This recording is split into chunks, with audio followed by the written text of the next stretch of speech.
Did you hear the latest news? Did President Donald Trump just save Africa? Or did he just sell it off like that? I don't know if you heard what's been going on, but we were dealing with the Israel-Iran conflicts last week. But guess what? Over the weekend, we always tell you stuff happens over the weekend. Over the weekend, President Donald Trump brokered a peace agreement between Rwanda and the Congo. The Congo is easily one of the most powerful nations in Africa, or at least it should be. But colonizers have been basically extracting its resources and stealing from them. And Rwanda used to do some questionable actions as well, which was the issue which led Congo and Rwanda to have these very less than perfect tensions, very aggressive tensions that they had on their borders. But apparently, from what the White House has stated, Trump has brokered a peace deal, which is the first time ever, quote unquote, on the African continent that America has stepped in to be the savior and to assist Congo and Rwanda. But I want to break down this story with you so that we can decide if we believe that this is going to lead to more peace and stability or not. Let's break this down together. Oh my goodness. So this peace deal has a lot to do with Cobalt, and it's so crazy that we just covered that topic in one of the previous videos. I will link that video down below because I believe it is no coincidence that Congo had said that they were going to extract their own cobalt in Congo and that they were going to refine it in the Democratic Republic of the Congo. They were no longer going to allow Europe, America, or anybody else, especially the Chinese also, to extract the cobalt and refine it in their respective countries. It was said that they were going to allow it to only be refined in the Democratic Republic of the Congo. I don't know if that's still the agreement that President Donald Trump brokered with them, but we're going to get into it and try to see what they decided on, okay? Because on June 27th, which was a Friday, a dramatic moment in African geopolitics played out in none other than Washington, D.C.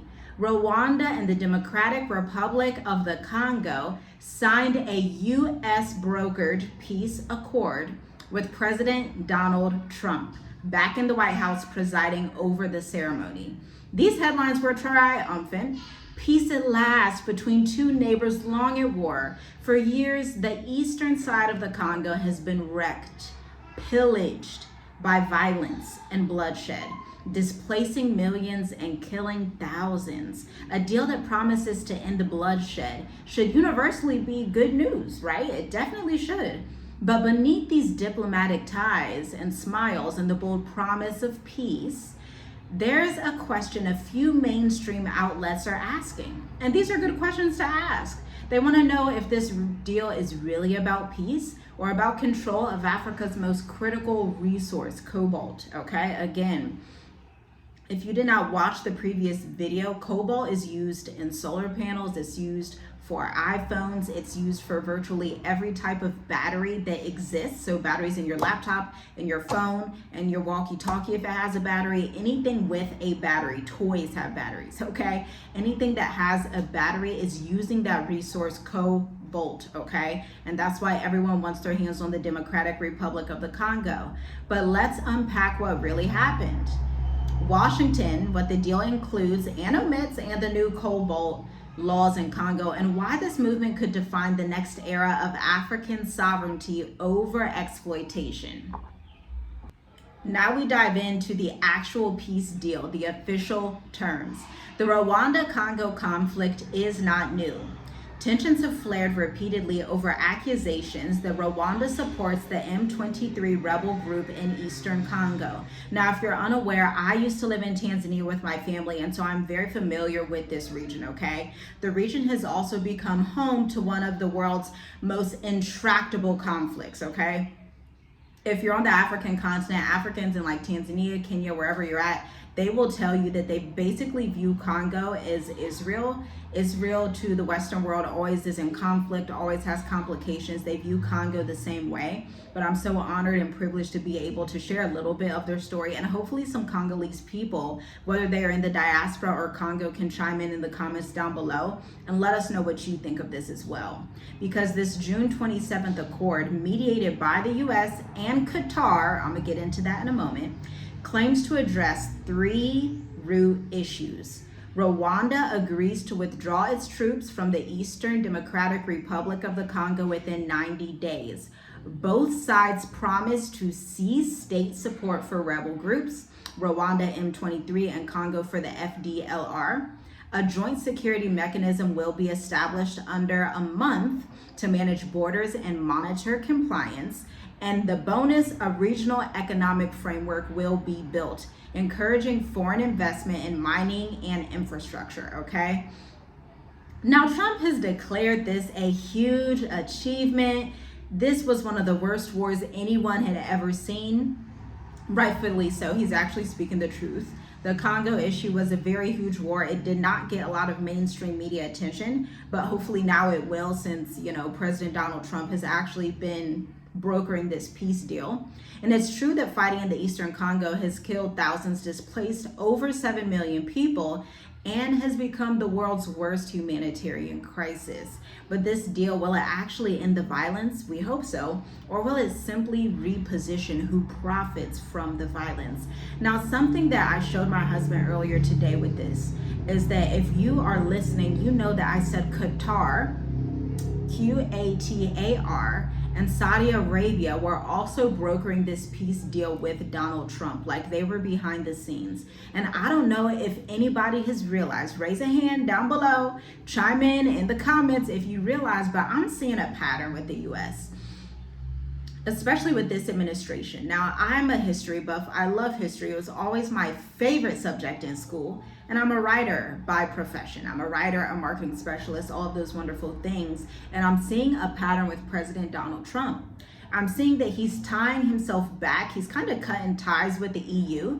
He has cut ties with Canada and kind of made Canada feel not comfortable with the US anymore, so to speak. And he's also done the same thing with Iceland, saying the US would eventually own Iceland and all of these things. While he is cutting certain Western ties, while he is cutting ties with the EU, while he is not as friendly as he used to be with Denmark, France, Iceland, Canada, he's also replacing them with a certain region. Does anyone want to chime in and let us know what that region is if you're seeing the same patterns that I'm seeing?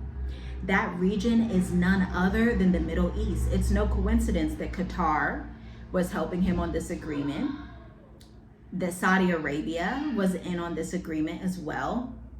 If you are not aware, the strongest currencies that exist on this planet are basically like the Kuwait dinar. The United Arab Emirates have a strong currency. The Qatar dinar, I think theirs is a dinar as well. That region that houses a lot of oil and has very strong economies, even in these last days, these economies are like stretching super far compared to Europe. Because remember, President Donald Trump is a businessman. Before he was a president, he was a businessman, a master negotiator. So he is basically trying to get the US out of this very horrible collapse situation it was in. The president himself, President Donald Trump, knows, if you listen to him, you know that he knows that the US was on the brink of collapse for a fact. Everybody knows it. If you know economics, if you're an entrepreneur that's been in the game, you know the US dollar was on the brink of collapse, okay? And so he's trying to reverse that by loosening his ties with the European Union and strengthening his ties with the Middle East, because he's seeing for the future. He's seeing something that the average person does not see, but we talk about a lot on this channel. The future of the world is in Africa, the Middle East, and Asia. The American president, Donald Trump, he knows this. So why do you think these quiet players are in the background brokering these agreements while they just put out the Abrahamic Accord thing, which we'll get to in a different video. Don't worry, we're going to cover that too. But for right now, we're talking Rwanda and Congo. I just wanted to point that out because that is so interesting. But let's talk about some of the omitted players. Rebels, civilians, and accountability, okay? Critics quickly pointed out a fundamental flaw. The people actually fighting the rebels themselves were not in the room. Groups like the M23 have not laid down their arms. Civilians on the ground have had no voice in these negotiations, obviously. Even Congo's own civil society was largely excluded, unfortunately. There is no clear mechanism in the deal to disarm or integrate rebels, to provide justice for past massacres, to protect civilians from returning home. And without these crucial steps, many fear the deal is more like a photo opportunity. The risks are falling apart, and the Congo could be a moment's notice away, once foreign cameras leave, of returning back to how it used to be, quite frankly. But you know what we need to do? I think we need to follow the money to understand this deeper. Before I get into that segment of the video, this is a great moment to segue into Black Educators Amplified. Our 12-week accelerator, it is a phenomenal program, I must say. We are on cohort 7. And if you're like, how did you even create Black Educators Amplified, a 12-week experience? Well, I'm the founder of Tiffy G Writes, a bespoke finance and real estate marketing agency, collectively generating my clients over $27 million in revenue. Yes, you heard that right. $27 million to date and counting in revenue, okay? My firm has been open for the past 9 years, and I came across this issue. I said, you know what? I'm accelerating at such a level, being able to work with these corporations, these multi-million-dollar Black-owned firms, but there's an issue. People like you that are new freelancers, new entrepreneurs, small mom and pop shops, you guys don't really understand sales engineering and marketing development and business development. There's a huge gap in the market, and I thought to myself, if there's something I can do to just bridge this gap so more people have access to the business economics that they need to leave a legacy for their family. Now, for me, my father left me an excellent legacy, and I'm so thankful he did. And I take it upon myself to leave the same legacy for my children. And being a business owner is part of that. But here's the thing with business ownership that most people miss. You may launch your business, you may have the LLC, but unless you are marketing and understand sales at an advanced level, you are going to find it hard to get clients, which is why I created Black Educators Amplified, the 12-week experience. Check it out at the link in the description. You can view the enrollment guide. This is the same process that our clients pay $55,000 per year to $120,000 per year for us to provide for them in a done-for-you service. But you're gonna get it much lower than that. Check out the link in the description. And we also have the mini course, which is a segue into the program. Again, you are going to want to check that out at the link in the description. Now let's get back to following the money with this Rwanda-Congo peace deal, okay? Now, the mineral motive behind the diplomatic talk, there is an unmistakable subtext that we need to pay attention to in this entire agreement. Cobalt, coltan, lithium, gold, tin, tantalum. The Eastern Congo region is the world's richest region by far. Congo, again, I'm gonna say this again with my chest. Congo should be the richest country on the planet Earth, okay? It really should, because cobalt is a mineral that is essential for electric car batteries, smartphones, and the green energy transition, which has been taking place all over where people talk climate change. What they're really saying is we need to get to the cobalt so that we're going to be good in the future. And again, recently Congo passed new laws requiring that all cobalt be mined in the country, meaning, again, you cannot take cobalt out of the Congo in its raw form. This is going to save like Chinese companies, European companies a lot of money, because they could just extract it, throw it across the border or whatever the heck they were doing with it to get it back to their respective countries and then refine it in their countries. When you make it so that the Congolese have ownership over the cobalt and you have to buy it already refined from the Congo, it's the same thing as an entrepreneur, as a business, where you're saying, this is my process. You're not going to extract my process. You're welcome to have what we have, but you're going to pay the appropriate rate. Understand that. It's that same type of deal. Now, under the new law, companies cannot simply ship raw ore abroad, okay? They have to invest in Congolese infrastructure, factories, and jobs. For the US, this was a power play. Let's not pretend it's not.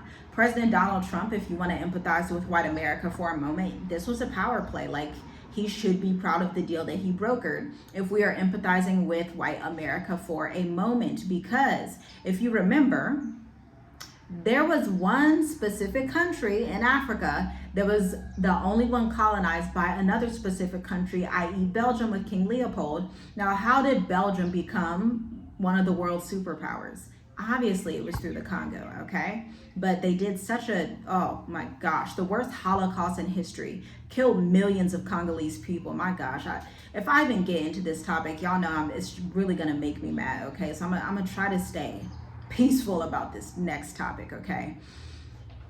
Because what we see is President Donald Trump saying, yeah, Congo's the most important country. If he can't have his hands in Tanzania and Ghana and Burkina Faso and Morocco and South Africa, he's like, well, let me just do Congo. He's like, well, if I just have Congo, my hands in Congo, that's all I need, right? That's what the Belgians thought, and it paid them very well. I just, my prayer is that this would be a deal that is beneficial for the Congolese people, okay?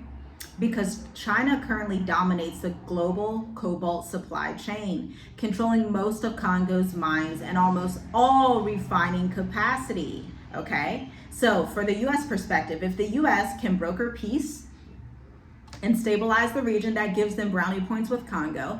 They will position themselves as a friendly partner, not just in Congo, but remember, Congo is a part of the East African community, okay? And the way that the African mind behaves, especially in East Africa, is like, oh, if you benefit my cousin, if you benefit somebody close to me, you might have more ability to have friendships in that region, okay? Congo is a part of the East African community with Tanzania, with Rwanda, with Kenya. I'm trying to remember the countries, y'all. Congo, I don't think Ethiopia is included. Congo, Kenya, Rwanda, Tanzania, Uganda, East African community, okay? Leave a comment down below if you need to correct me. It's good. Feel free, okay? And if they can invest in local mining facilities, they can gain direct line to critical minerals that power the 21st century economy. It's no accident that the White House has emphasized the deal's regional economic framework and invited major U.S. mining executives to the signing ceremony. While the public story is about peace, the real prize is access to cobalt, lithium, and other minerals who have reliance on China currently, but it's kind of flipping China's reliance, right? So it's flipping it so that China does not have as much of a stronghold. And let's be real, I have seen those videos where the Chinese folks are treating my Congolese people horribly. Shame on you, okay? But anyway, Rwanda and Congo's interest. To be fair, we have to be fair. We have to empathize with every party here. Both African governments do have incentives for these agreements. These African countries, Congo and Rwanda, would not have been in the White House if they did not see it as beneficial to them. Rwanda wants security guarantees and to reduce FDLR incursions from Congo. Why? Remember, Rwanda had a genocide in 1992, which decimated the country, and kudos to Paul Kagame, their president, because they have turned that country around. I cannot wait to visit Rwanda, hopefully in the near future, okay? Now, Congo wants Rwandan troops out of its East and foreign recognition of its sovereignty. Congo deserves to be sovereign, okay? Congo deserves to have peace. Congo deserves the same human peace and stability that the rest of the world has. Let's be real. Both want foreign investment, jobs, and infrastructure development. Obviously, the U.S. is good at that. Let's not lie. Let's not pretend to act like the U.S. is not great at infrastructure development, okay? They know that without the U.S. or the Chinese, money, local refining goals will be hard to meet. But this is a gamble, y'all. This is a gamble right here. Will this deal actually empower African economies and African civilians to keep more value at home? Or is this simply to formalize a new scramble for Africa's coveted minerals, this time with the U.S. taking China's place? Who is heavy, y'all? It's heavy. This one's hard to report on, but we got to talk about it, y'all. We got to talk about it. We got to pray for Congo as well, because prayer changes things, right? The fervent prayers of the righteous avail much. We should all be praying for the peace and stability of the Congo, the Democratic Republic of the Congo, and the Congolese people. This tension is not new in African history, though. From colonial treaties to Cold War alliances, African nations have often signed security deals that ultimately benefited foreign powers, okay, more than their own people. Today's peace deal risks repeating that pattern if the rebel groups are not meaningfully disarmed, if local communities remain excluded, and if profits continue to flow out while locals live in poverty. Critics warn that the deal is deliberately vague on these points. It could be, because I know when I sign contracts, I'm super detailed. I want you to understand what you're getting. But if they're leaving it vague, that means they're leaving room for guesswork. They're leaving room for we can switch this over in the way that we want. There is no clear enforcement mechanism. There's no guarantee that foreign investment won't look like the same old exploitive model with new branding. And this actually takes me to the scriptures because it's the same thing. Torah teaches us in Deuteronomy, in Numbers, and Leviticus what repentance looks like. So say that somebody steals your 3 cows that you had in your field, okay? Not only do they have to say sorry, but true repentance is that they have to say sorry and replace those cows, okay? So that is a functional look at what true repentance looks at, what true sovereignty looks like. Like, don't pillage my stuff and then not replace it.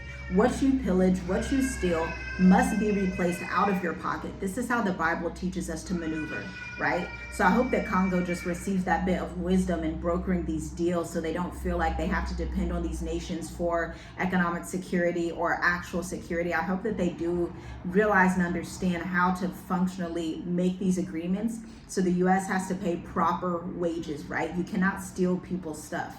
You can't come in and steal it just because you see they have gold over on their land. How would that feel if somebody, your neighbor, sees you have gold on your land, they just come over and pillage it because they like you and they decide, I like you, so I'm gonna come take it. No, you like me, pay me what's required. This is the pattern that Congo must put on, okay? And again, it's a historical pattern. Let's zoom back to the 1800s real quick, because that was when the Berlin Conference happened, right before World War I. Oh, is that a coincidence? Look at that. That was right before World War I in the 1800s. Oh, shoot. World War II started in 1914? Okay. In the late 1800s, the Berlin Conference carved up Africa for European profit with talks of civilizing the continent, right? In the 20th century, Cold War powers propped up dictators who promised stability in exchange for access to resources. And even in Western years, unfortunately, or in recent years, I said Western years, good deliverance. Even in recent years, Western companies have pushed stability as a pretext for securing oil, gold, and rare earth metals. The Rwanda-Congo peace deal could be a turning point if it breaks that pattern. But it could be another chapter in resource distraction masked as diplomacy. And this is why it matters, guys. Just a month before the deal, again, the DRC passed its landmark Cobalt refining law mandating local processing. This was a major assertion of sovereignty. It threatened the easy, low-cost supply chains that foreign firms had come to expect. They were creating local jobs. They aimed to create more value. They want to build industrial capacity. That was why they passed that law. But enforcing this law requires stability. No investor will fund a $1 billion refinery in a war zone. Trump's deal offers that promise, to be quite honest. By brokering the ceasefire, the U.S. positioned itself to be the partner of choice for those building these facilities, sidestepping China, which I'm not mad at, and embedding itself in the supply chain. The question, though, is on whose terms? And at the end of the day, time is the only thing that's going to be able to tell us how this pans out. So we can watch this story. We can, pay attention to what's going on with the Democratic Republic of the Congo, as we should be, as people of the Bible. We should be paying attention to Congo. We should be paying attention to the oppressed of the earth, right? But at the end of the day, this is a fork in the road moment, because this is a real significant deal. It offers hope of ending one of Africa's bloodiest ongoing current day conflicts, but it also sets the stage for decades of economic relationships that will shape who profits from Africa's mineral wealth. They can use this moment to insist on equitable partnerships, environmental protection, and fair profits, which I pray they do. I pray in the blood of Yahusha they do. I really do. Or they can trade long-term sovereignty for short-term stability and foreign cash. The outcome, it honestly depends on what was signed in Washington. But what comes next? We don't really know. We just have to watch and see what true peace will be. But we know that some of the exemplifiers of true peace should look like, including local communities in decision making, demobilizing and reintegrating fighters, investing in education, health, and infrastructure, enforcing environmental standards in mining, ensuring fair labor practices, and building local refineries and industrial capacity. It requires holding both African governments and foreign investors accountable. Let's be real. That's the hard work this deal does not guarantee, though. But the African civil society, they're going to have to demand it. They're going to have to put their foot down and say that they demand it. So I want to know, based on this reporting, did Trump just save Africa? Did he just save the Democratic Republic of the Congo and Rwanda? Or did he just sell it out? The answer isn't simple. This deal can save lives. I think it definitely will save lives. It could lay the groundwork for economic transformation and give Africa control over its mineral wealth, with the U.S. being one of their top elite clients. I think that that would be a great relationship. If there is equity in this business deal, I think it would be perfect, actually, if there is equity in the business deal. But at the end of the day, what happens next is going to depend on how fiercely African peoples demand accountability from their own leaders, from rebels, and from foreign powers alike, okay? The world should celebrate moves towards peace, but we also need to look carefully at what's being said and who actually profits from these deals, okay? If you found this analysis helpful, share it. Give it a thumbs up. Share to at least 5 to 10 people, because it has just broken my heart. And I will intentionally follow Congolese creators on Instagram so that I can stay in the know with the Congo, because at the end of the day, most of us as African Americans, we have Congolese DNA living inside of us, okay? A lot of us came from the Congo, came from Angola, especially people that were taken to like Brazil and the islands. Everyone needs to care about the Congo, and the world will be a much better place. Let's just be honest. Everybody needs to care about the Congo and pay attention. You may not be in the Congo. I've never stepped foot in the Congo, but you can still put out good information. You can still watch and understand what's going on, because awareness is key in these dealings. And again, if you found this helpful, I want you to share it, save it. Africa's future deserves informed, honest conversations, not just headlines.